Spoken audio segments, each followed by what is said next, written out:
بسم اللہ الرحمن الرحیم الحمد للہ رب العالمین والصلاة والسلام علی سید المرسلین وعلی آلہ وصحبہ اجمعین۔ درس حدیث میں آج ہم ریاض الصالحین میں سے باب بیان کثرت طرق الخیر، اس باب پر بات کریں گے، اور اس کا مطلب یہ ہے کہ نیکی اور بھلائی کے راستے بہت سے ہیں، صرف مخصوص نہیں ہیں بلکہ اللہ تعالیٰ نے بے شمار راستے ہمارے لیے بنا دیے ہیں۔ وما تفعلوا من خیر فإن اللہ بہ علیم، کہ جو بھی تم خیر کی بات کرو تو اللہ تعالیٰ جانتا ہے۔ تو لہذا پھر ہمیں اس بات کی طرف اشارہ کیا ہے کہ ہم اللہ تعالیٰ کی راضی کرنے کے لیے جو بھی عمل کر سکتے ہیں ہمیں وہ کرنا چاہیے۔ اس سلسلے میں پہلی حدیث ہے ابو ذر رضی اللہ تعالیٰ عنہ کی، فرماتے ہیں کہ میں نے رسول اللہ صلی اللہ علیہ وسلم سے یہ کہا کہ یا رسول اللہ ای الاعمال افضل؟ قال الایمان باللہ والجہاد فی سبیلہ۔ قلت ای الرقاب افضل؟ قال انفسها عند اہلها واکثرها ثمنا۔ قلت فإن لم افعل؟ قال تعین صانعا او تصنع لأخرق۔ قلت یا رسول اللہ ارأیت ان ضعفت عن بعض العمل؟ قال تکف شرک عن الناس فإنها صدقۃ منک علی نفسک۔ صحیح بخاری اور مسلم کی یہ حدیث ہے کہ جس میں حضرت ابو ذر بیان کرتے ہیں کہ میں نے یہ عرض کیا کہ اللہ کے رسول صلی اللہ علیہ وسلم کون سا عمل سب سے افضل ہے؟ آپ نے فرمایا کہ اللہ تعالیٰ پر ایمان رکھنا اور اس کی راہ میں جہاد کرنا۔ میں نے عرض کیا کہ کون سا غلام آزاد کرنا بہتر ہے؟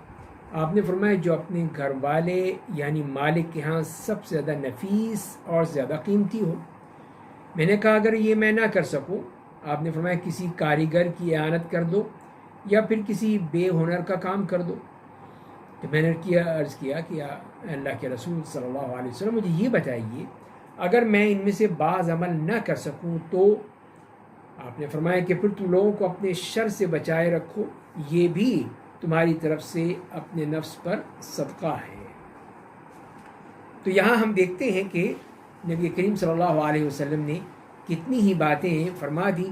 اور ان اعمال کا اور ان نیکیوں کا ذکر فرما دیا جو کہ انسان کو اس کا خیال رکھنا چاہیے، کرنی چاہیے۔ تو سب سے پہلی بات تو یہ ہے کہ اللہ تعالیٰ پر ایمان ہے اور توحید کا اقرار ہے، تو یہ بنیاد ہے، اساس ہے اس بات کی کہ عمل انشاءاللہ قبول ہوگا۔ دوسری بات یہ کہ اللہ تعالیٰ کی راہ میں جہاد کی ترغیب کی گئی، کیونکہ اللہ تعالیٰ پر ایمان لانے کے بعد سب سے افضل عمل اللہ کی راہ میں جہاد کرنا ہے،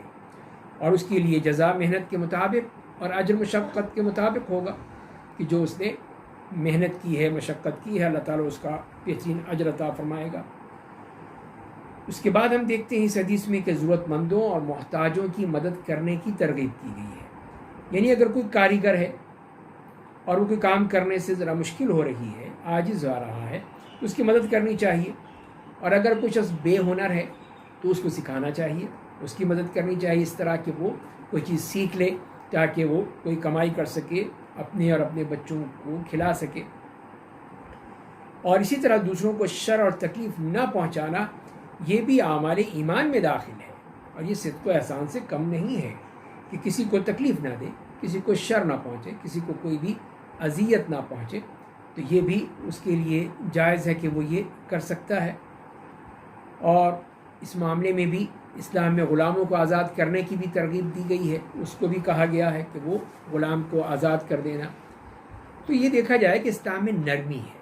یہ کسی بندے کو اس کی طاقت سے بڑھ کر کام سے مکلف نہیں کیا گیا، جتنا بھی کر سکے۔ اسی لیے وہ پوچھ رہے ہیں کہ اگر میں نہ کر سکوں تو، اگر میں یہ نہ کر سکوں تو اس طرح نبی کریم صلی اللہ علیہ وسلم نے ان سے یہ نہیں کہا کہ نہیں لازمی کرو تم ورنہ تمہاری خیر نہیں ہے، نہیں، بلکہ ان کے لیے وہ راستے بیان کر دیے کہ تم یہ کر لو، یہ کر لو، اور سب سے آخر میں جو بتایا گیا ہے کہ اپنے شر سے دوسروں کو محفوظ رکھو، دوسروں کو تکلیف نہ پہنچے، یہی کافی ہے، یہی صدقہ ہے تمہاری طرف سے کہ کوئی تم سے شکایت نہیں کرتا، تمہارے بارے میں کچھ نہیں کہتا، تو یہ بھی بہت ایک اچھی بات ہوگی کہ لوگ تمہارے شر سے محفوظ رہیں گے۔ دوسری حدیث آج ہم لیں گے، وہ بھی حضرت ابو ذر رضی اللہ تعالیٰ عنہ کی روایت ہے فرماتے ہیں کہ رسول اللہ صلی اللہ علیہ وسلم نے فرمایا ہے کہ یصبح علی کل سلامہ من احدکم صدقہ فکل تسبیحۃ صدقہ وکل تحمیدۃ صدقہ وکل تہلیلۃ صدقہ وکل تکبیرۃ صدقہ وامر بالمعروف صدقہ ونہی عن المنکر صدقہ ویجزئ من ذلک رکعتان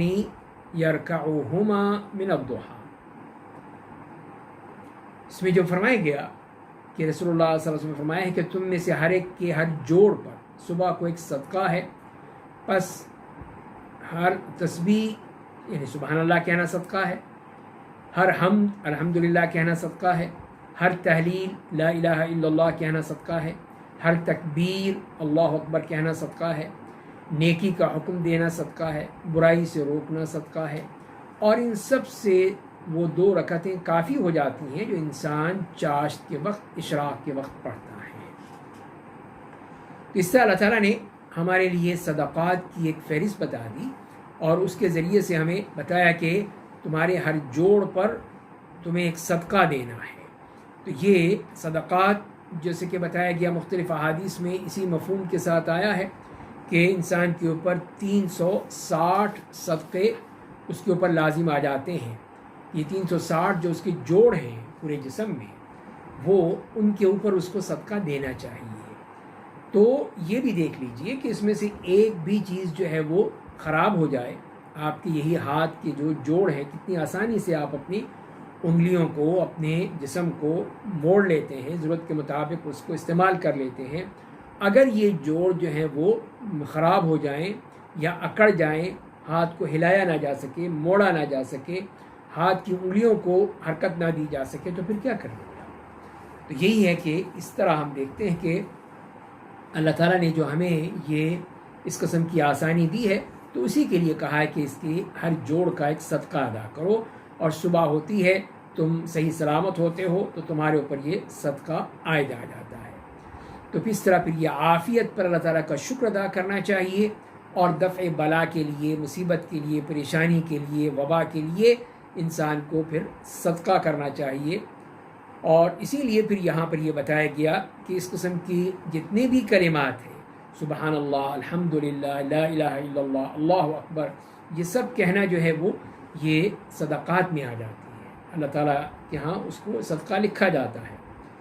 اور پھر ان تمام چیزوں کے ساتھ اگر کوئی نہیں کر سکتا ہے تو اس کے لیے پھر ایک آسان طریقہ بتا دیا کہ وہ چاشت کی نماز، جسے نماز اوابین بھی کہا جاتا ہے یا اشراق بھی کہا جاتا ہے، تو وہ نماز ادا کر دے تو اللہ تعالیٰ پھر اس کے لیے بھی اس پر اس کو اجر دیں گے، اور یہ تمام ان جوڑوں کا وہ صدقہ ہو جائے گا۔ اور اسی طرح ہم اس حدیث میں دیکھتے ہیں کہ نیکی اور بھلائی کے بہت سے راستے ہیں، اس میں ذکر الہی ہے، امر بالمعروف ہے، والنہی عن المنکر ہے، تو یہ بھی نیکی کے راستے ہیں کہ آدمی جب نیکی کا حکم دیتا ہے کسی کو، وہ اچھے کام کی ترغیب دلاتا ہے، اچھے کام کی اس کو تاکید کرتا ہے، تو یہ بھی اس کے لیے صدقہ لکھ دیا جاتا ہے، ثواب ہوتا ہے کہ اس نے ایک نیک کام کی طرف کسی کو توجہ دلائی ہے، کسی کو اس کی طرف راغب کیا ہے۔ اور اسی طرح کسی برے کام سے روکنا، تو کوئی شخص جو ہے وہ گناہ کا کام کر رہا ہے، غلط کام کر رہا ہے، آپ نے اس کو روک دیا، اس کو بتا دیا، سمجھا، حکمت کے ساتھ، ڈنڈے کے زور پر نہیں، گالم گلوچ کے ساتھ نہیں، آرام سے اچھے طریقے سے آپ نے اس کو بتا دیا، تو یہ بھی آپ کے لیے وہ صدقہ لکھا جائے گا۔ اس طرح ہم دیکھتے ہیں کہ نبی کریم صلی اللہ علیہ وسلم نے کتنی ہی ایسی باتیں ہمیں بتا دیں کہ وہ اقوال کے ذریعے سے بھی اور اعمال کے ذریعے سے، قولاً اور عملاً، دونوں طرح وہ اگر ہم کریں گے تو وہ صدقات اللہ کے ہاں لکھے جائیں گے۔ اور اس کے ساتھ ساتھ یہ بھی بتا دیا، اور یہ بھی ایک بہت بڑی سعادت ہے کہ انسان کو یہ موقع مل جائے کہ وہ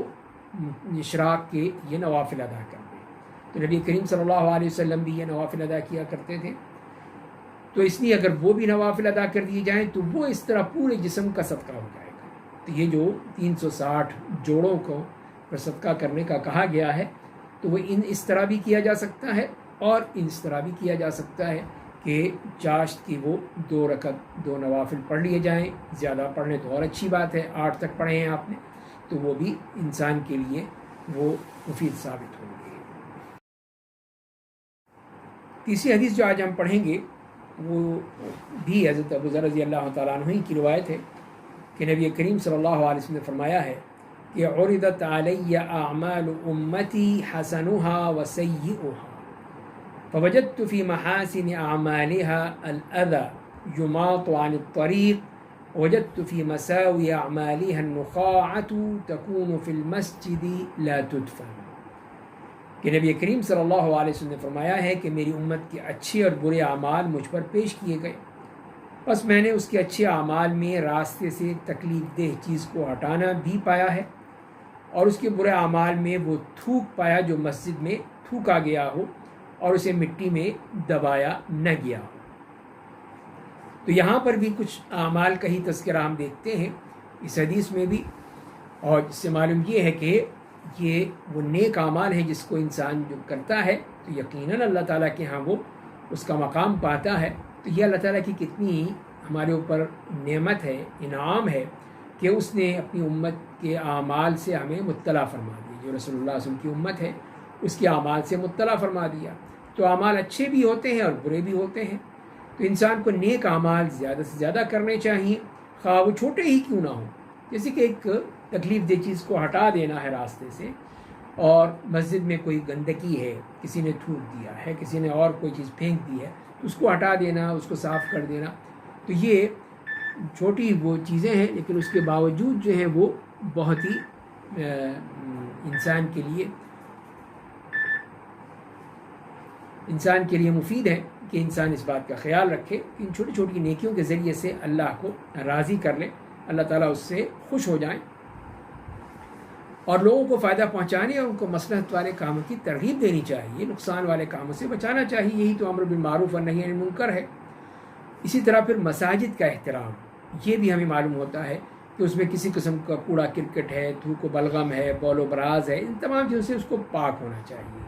اور ان کے آداب کا ملحوظ رکھنا چاہیے کہ مسجد جو ہے بالکل صاف ستھری ہو، اس میں کسی قسم کی کوئی بھی ایسی گندگی نہ ہو جس سے لوگوں کو گھن آئے، لوگ اس میں پریشان ہوں اور لوگ اس سے مسجد میں آنا پسند نہ کریں۔ تو مسجد کو اتنا شاندار، صاف ستھرا، خوبصورت ہونا چاہیے کہ لوگ خوشی سے آئیں کہ یہاں پہ کسی قسم کی کوئی بدبو یا گندگی نہیں ہے۔ اسی لیے ہم دیکھتے ہیں کہ نبی کریم صلی اللہ علیہ وسلم نے اس کی جو ہوا ہے، اس کا جو ماحول ہے، اس کو بھی پاک رکھنے کا حکم دیا ہے کہ اگر کوئی شخص پیاز کھا کر آیا ہے یا کوئی بدبودار چیز کھا کر آیا ہے یا سگریٹ پی کر آیا ہے تو اس کو بھی مسجد میں نہیں آنا چاہیے،